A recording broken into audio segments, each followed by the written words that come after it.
मैं राहुल सक्सेना आपको फिजिक्स पढ़ाऊंगा। हम फिजिक्स में यूनिट 6 ले रहे हैं, प्रकाशिकी। आपका फिजिक्स का जो पेपर है वो 56 नंबर का है, जिसमें 10 यूनिट है और कुल 17 चैप्टर है। हमने यूनिट ली है प्रकाशिकी, जो 9 नंबर की है। प्रकाशिकी का मतलब क्या है? प्रकाशिकी का मतलब है भौतिक विज्ञान की वह शाखा जिसके अंतर्गत हम प्रकाश का अध्ययन करते हैं। प्रकाशिकी भौतिक विज्ञान की वह शाखा जिसके अंतर्गत हम प्रकाश का अध्ययन करते हैं, अर्थात प्रकाश के गुण, धर्म, उन पर आधारित घटनाओं का अध्ययन करती है, वह प्रकाशिकी कहलाती है। प्रकाशिकी के हमारे इस यूनिट में 2 चैप्टर हैं। चैप्टर 11 किरण प्रकाशिकी, चैप्टर 12 प्रकाश की प्रकृति। हम चैप्टर 11 किरण प्रकाशिकी शुरू कर रहे हैं, जिसका हमारा पहला टॉपिक है प्रकाश का परावर्तन। प्रकाश का परावर्तन।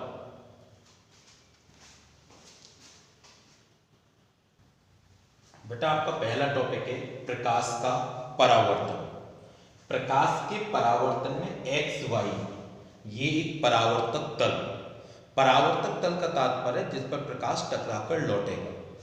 इस पर एक प्रकाश की किरण ए ओ आपतित होती है, ये आपतित किरण, जो इस तल से टकराकर वापस लौटती है ओ बी, वो परावर्तित किरण।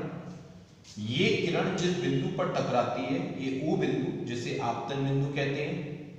आपतन बिंदु पर इस परावर्तक तल पर हम एक लंब खींचते हैं, जिसे अभिलंब कहते हैं। जब प्रकाश की किरण किसी तल से टकराकर वापस उसी माध्यम में लौट जाती है, तो इस घटना को प्रकाश का परावर्तन कहते हैं। दोबारा देखिए एक बार, जब प्रकाश की किरण किसी तल से टकराकर वापस उसी माध्यम में लौट जाती है, तो इस घटना को प्रकाश का परावर्तन कहते हैं। तल पर आने वाली प्रकाश की किरण आपतित किरण, तल से टकराकर लौटने वाली प्रकाश की किरण परावर्तित किरण। जिस बिंदु पर टकरा रही है वह आपतन बिंदु। आपतन बिंदु पर खींचा गया लंब अभिलंब। अभिलंब और आपतित किरण के बीच का कोण आपतन कोण। आपतन कोण को हम आई से व्यक्त करते हैं। अभिलंब और परावर्तित किरण के बीच का कोण परावर्तन कोण, जिसे आर से व्यक्त करते हैं। दोबारा देखिएगा बेटा, आपतन कोण और अभिलंब, आपतित किरण और अभिलंब के बीच का आपतन कोण आई, अभिलंब और परावर्तित किरण के बीच का कोण परावर्तन कोण आर। ये प्रकाश का परावर्तन है। प्रकाश के परावर्तन में परावर्तित होने वाली किरण की चाल, तरंगदैर्घ्य, आवृत्ति तीनों आपतित किरण के समान ही रहती है, उसमें कोई परिवर्तन नहीं होता, केवल तीव्रता में परिवर्तन होता है।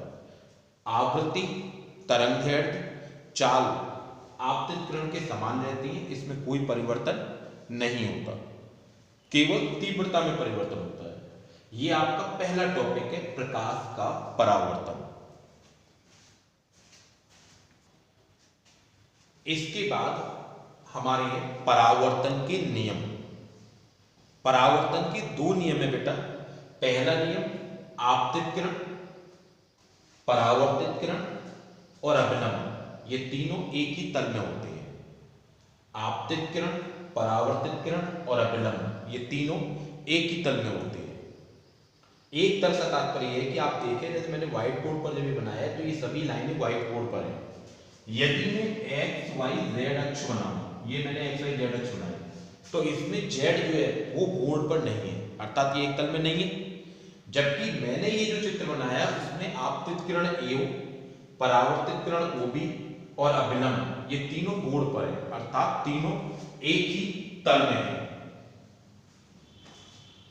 परावर्तन का दूसरा नियम, आपतन कोण और परावर्तन कोण बराबर होते हैं, अर्थात कोण आई बराबर कोण आर। कोण आई बराबर कोण आर। ये प्रकाश के परावर्तन का आपका पहला टॉपिक है। आपको बेटा इसके नोट्स भी भेजने हैं, जो आपको कॉपी पर लिखने हैं। हम अपना नंबर देंगे, जिसमें अगर कोई दिक्कत हो, कोई डाउट हो, तो डाउट क्लास में आप बेटा पूछ सकते हो। लेकिन ये काम हमने शुरू करना है, 12th क्लास से धीमे धीमे शुरू करना है। कोई दिक्कत हो, कैसी भी कोई दिक्कत हो ना आए तो आप बताएं।